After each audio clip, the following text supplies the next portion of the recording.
Hello les amis, j'espère que vous allez bien. On se retrouve sur la chaîne Motographie aujourd'hui pour un nouvel essai. Vous l'aurez compris, aujourd'hui un monstre américain. Je parle bien sûr de la Corvette C4 ZR1. Celle-ci est de 1984, un bon gros V8 avec 5,7 litres 2 cylindrés. Quoi de mieux pour démarrer cet essai? Celui-ci ne sera pas comme les autres car c'est la première américaine qu'on a sur la chaîne YouTube et vous allez le voir, plutôt vous allez l'entendre. Allez, c'est parti!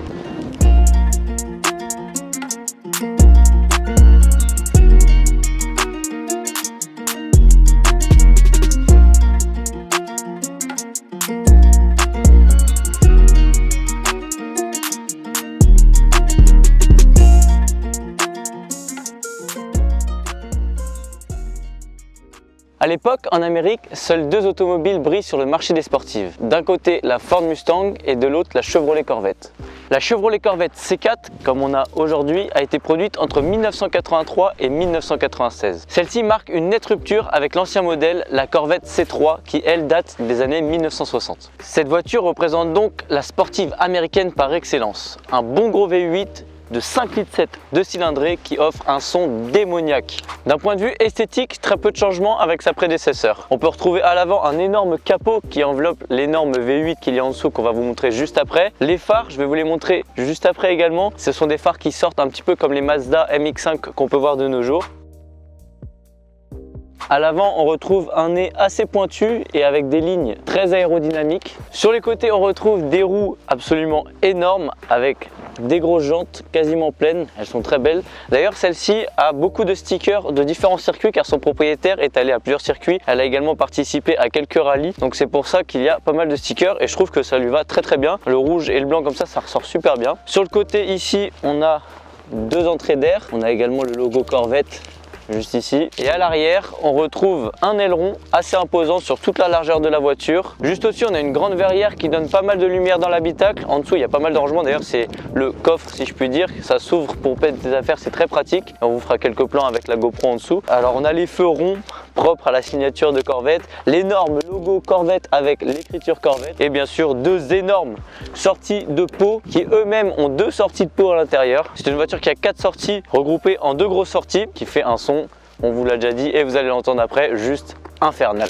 D'un point de vue intérieur, la Corvette C4 ZR1 est une sportive haut de gamme qui de série possède pas mal d'équipements. On a les vitres électriques, les sièges électriques qui sont également en cuir, on a une climatisation, un ordinateur de bord, enfin bref plein d'équipements qui à l'époque étaient considérés comme haut de gamme. Donc ça c'est plutôt pas mal. Évidemment on a de la place, c'est une 2 places, mais on est quand même très bien installé dans ces sièges, on verra ça lors de la conduite. La couleur ici, on est sur une couleur rouge et noir. Franchement j'aime beaucoup, en plus je trouve que ça rajoute pas mal de sportivité car le rouge c'est quand même associé à quelque chose de sportif. On a des logos Corvette un petit peu partout, que ce soit devant le passager, sur l'ordinateur de bord, sur le volant. On a un klaxon très peu viril par rapport à la voiture. Donc voilà, globalement on a également un ciel de toit qui est rouge en moquette. Moi je trouve ça joli, le propriétaire m'a dit qu'il aimait pas trop, moi j'aime bien, en plus c'est tout doux au toucher donc c'est agréable. Donc voilà, globalement on est super bien installé dans un habitacle assez épuré, mais de l'époque, mais qui ne vieillit pas trop.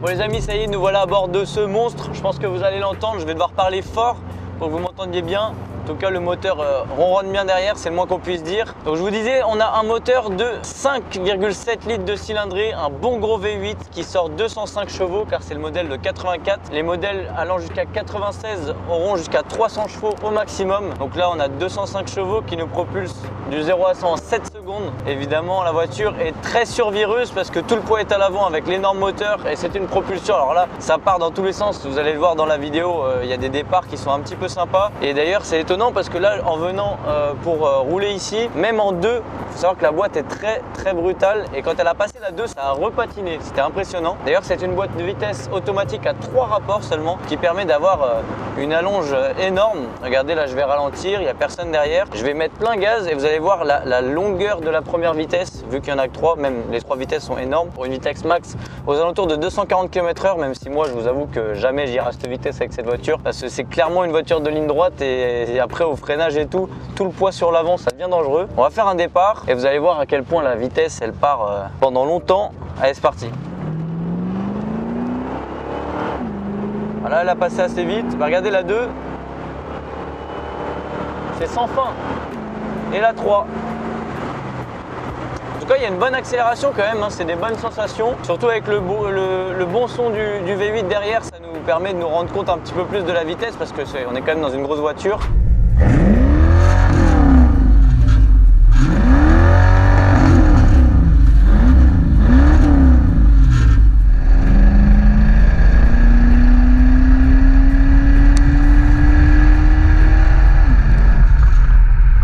Alors le freinage est très bon sur cette voiture, mais évidemment c'est assez effrayant de faire des gros freins parce que tout le poids passe sur l'avant. Déjà que le poids est très mal réparti, donc c'est une voiture quand même qui au freinage, on sent qu'elle a envie de partir de l'avant. C'est pourtant des disques ventilés, donc ça freine quand même relativement bien. Et il faut savoir que le poids de cette voiture est de 1595 kg, donc c'est quand même assez conséquent, mais ça va par rapport au gabarit de la voiture. Il faut savoir que tout est fait en fibre de verre, donc ce qui permet d'alléger quand même considérablement le poids.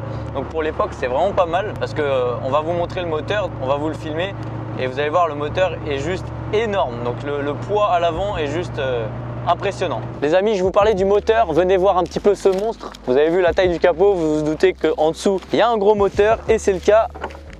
Regardez ce monstre, le V8, il est juste énorme. Et regardez les phares, on vous en parlait tout à l'heure. Je vais vous les faire sortir, vous allez voir qu'ils font un tour sur eux-mêmes. C'est assez sympa. Et voilà, le lance-missile en personne.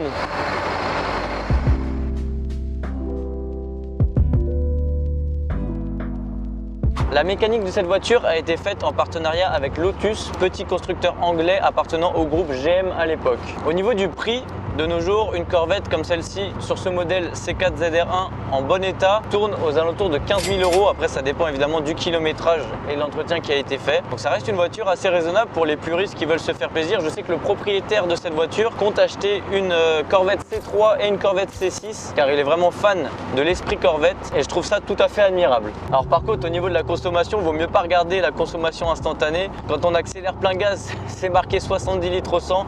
Après, en consommation étalonnée, je pense qu'on n'est pas en dessous des 20-25 litres au 100. C'est une voiture qui boit énormément, en même temps un gros moteur avec une grosse cylindrée comme ça. Et à l'époque, l'essence ne coûtait pas ce prix-là et l'environnement, c'était vraiment pas la priorité des constructeurs. Donc je peux vous dire qu'il faut passer à la pompe souvent. C'est aussi le prix à payer pour avoir le plaisir de rouler avec ce genre de voiture. Il faut faire la part des choses. En tout cas, au niveau du plaisir de conduite, il n'y a rien à dire. Cette voiture est vraiment cool à conduire, surtout avec le son, le fait que ça soit une propulsion, un bon moteur assez coupleux. C'est la première fois que je conduis une grosse américaine comme ça, je suis assez surpris, c'est vraiment cool. Alors par contre, niveau suspension, c'est un peu bateau quand même, on sent qu'on a du poids, ça rebondit un petit peu sur la route, mais c'est pas désagréable, c'est juste qu'il faut conduire en prenant son temps, pas forcément aller à des vitesses folles et se faire plaisir juste à la sonorité. En tout cas, ce que je peux vous dire, c'est que c'est une voiture qui a énormément de caractère, on sent que c'est une voiture de bonhomme, il faut pouvoir la tenir.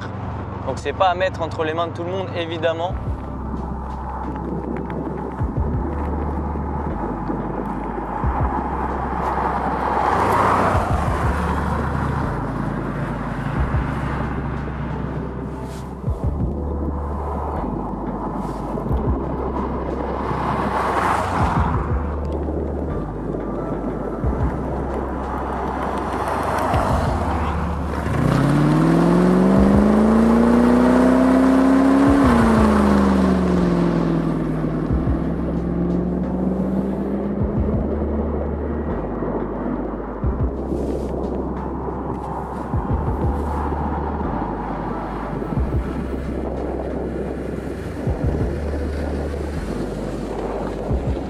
Les amis, ça y est, cet essai est terminé. J'espère que la vidéo vous aura plu. N'hésitez pas à lâcher un like, à commenter pour me dire ce que vous en avez pensé, mais surtout à vous abonner pour ne rien rater des prochaines vidéos. J'espère que cet essai vous aura plu. En même temps, comment ça ne peut ne pas vous plaire avec une voiture comme celle-ci.